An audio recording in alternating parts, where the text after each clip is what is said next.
Hello everyone, my name is Susan Sheppard, and I would like to introduce you to my very new oracle called the Black Moon Astrology Cards. The Black Moon Astrology Cards were brought out in October of 2017. It's published by Blue Angel Publishing. It's also being distributed by Llewellyn Publications here in the United States. So it's been available in the United States since the 1st of January of 2018. So of course they're very new.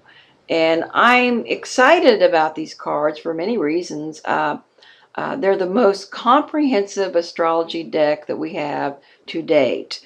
And one of the reasons for that is we have many things, or I have many things in the Black Moon Astrology Cards that are not really available in other card decks, because not only do I have the signs and the planets and the houses, I also have the elements and the parts of fortune and aspects and other things that you don't really, retrograde planets for instance, that you don't really get in the other astrology decks. And void of course moon and retrograde planets and planets that are in their return. There's something that astrologers use all the time, but they're not really available in other astrology decks. Now that's one of the reasons I'm so excited. Another one is a lot of the imagery in the Black Moon Astrology Cards is not exactly like your traditional astrology imagery, which dates back probably around the Middle Ages. But of course, before the time of the Middle Ages and the Renaissance, we still had astrology. And you know, the ancients knew that when certain things were happening in the sky, there would be a reflection of that on Earth.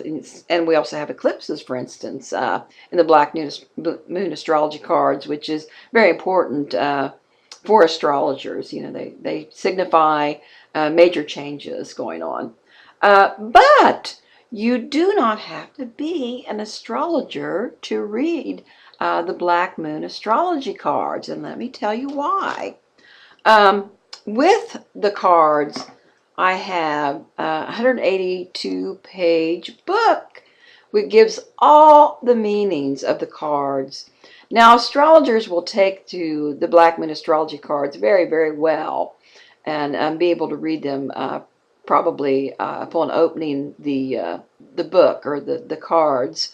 But for those who don't know how to do a horoscope, you can just use this booklet to read your cards. And when you do that, as you're doing that, I can tell you one thing: you're going to learn a great deal about astrology, because it's more or less, this booklet kind of sums up what the planets, the signs, and the houses, and the aspects, and the eclipses, and the retrogrades, and void of course moon, and what all of that actually means in a horoscope.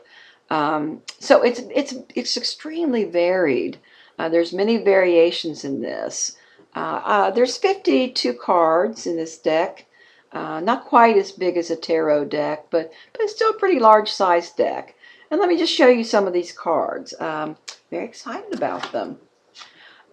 What first things I want to show you is the very beautiful Lunar Eclipse, something that we use in astrology all the time. Eclipses signify dramatic changes in our lives. That's why the ancients were actually a little bit afraid of the eclipses, and they kind of looked upon them with dread. But basically what it is a change is coming. That change is going to be very dramatic. It might not be one that you were looking for, but it will be better for you in the long run, is what this means. Now, when it's a lunar eclipse, they're very different. The lunar eclipse is different than the solar eclipse. So if you're doing a spread or a reading on a significant question or issue, what you're going to find is this is going to indicate some dramatic things happening with the issue that you're questioning about.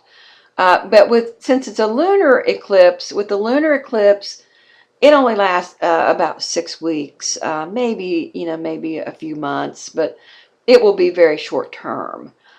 With a solar eclipse, that will last. The issue that you're asking about if you bring that up in your reading, the solar eclipse will last for 6 months to a year. So the qualities that the solar eclipse lasts much longer. But that's not the only thing we have. We also, of course, we are looking at the planets and the luminaries. We know that the moon and the sun are not planets. They are luminaries. But I'm proud of this card. It's called the Void of Course Moon card. And Void of Course Moon, you may have heard of it before and not really knew what it meant. But the Void of Course Moon is every 2.5 days the moon goes void of course, sometimes for a few seconds, sometimes for 2.5 days. And that's when the moon stops making major aspects to the other planets, no matter what sign it's in. It stops making major aspects, and it's almost like the moon has gone to sleep. So anything that you do, you initiate, you try for, you buy, you start, is not going to turn out as what you expect. There used to be a phrase, I don't mean to be so negative, but nothing will come of the matter, or nothing comes of the matter. I wouldn't go so far to say that. I think if the Void of Course Moon card would come up in your reading, it would be more, the message would be, it's not time for that now. And you need to put that away. Put it away, focus on something else, and return to that matter later when you have more information. Because the Void of Course Moon card, more than anything else, will say you don't have all the information to make your decision or your choice right now. And it can be a negative to a question. You just want to look to the surrounding cards. Very important card, though. And it's also very important, I mean, gee, trying out for jobs, starting relationships, going out on a first date. You really want to know whether that moon is void of course or not. So there you go, Void of Course Moon. And then this beauty here, this is really one of my favorite cards. We have beautiful Venus, goddess of love. That's what she's most well known for. But Venus also governs beauty of all kinds. She governs art, painting, poetry, different kinds of music, making things beautiful. So she also governs or rules cosmetics. Fashion would be another aspect of Venus. Fashion, color. Color is very much Venus.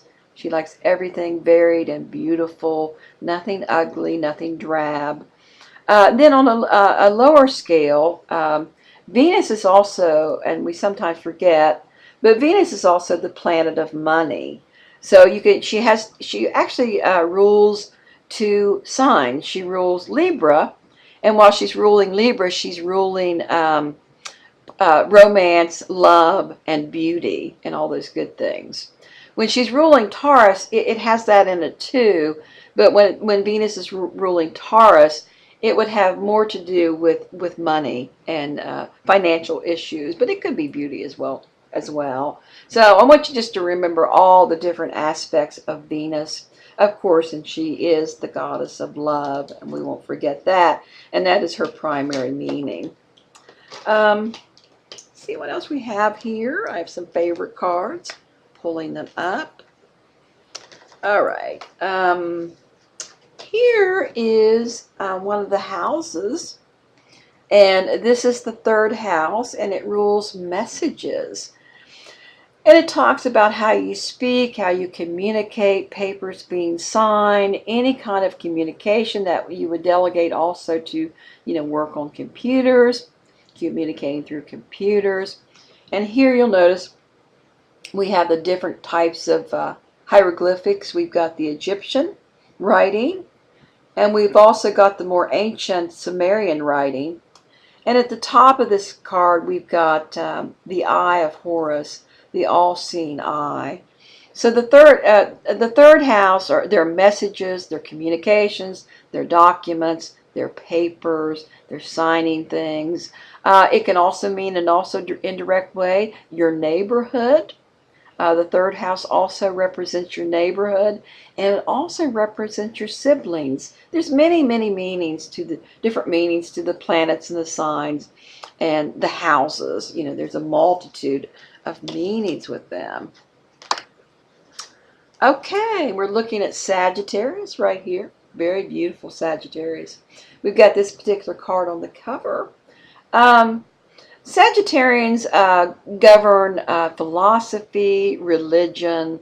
They're kind of a sign that looks into all religions without really settling on one until they get a little bit older. They're about all the wide open spaces. They're about institutions, especially educational institutions. They would represent publishing houses. They could also represent churches. They also represent the truth and truthfulness. So if you don't want the truth, don't ask a Sagittarius, because Sagittarius will give you the truth.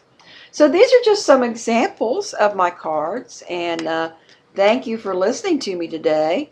What I'm thinking about doing here in the future is continue to make some of these videos and show you how to use the cards, tell you what the cards mean, and kind of work with you with that. So thank you so much for listening to me today, and I hope to talk to you again. Thank you so much.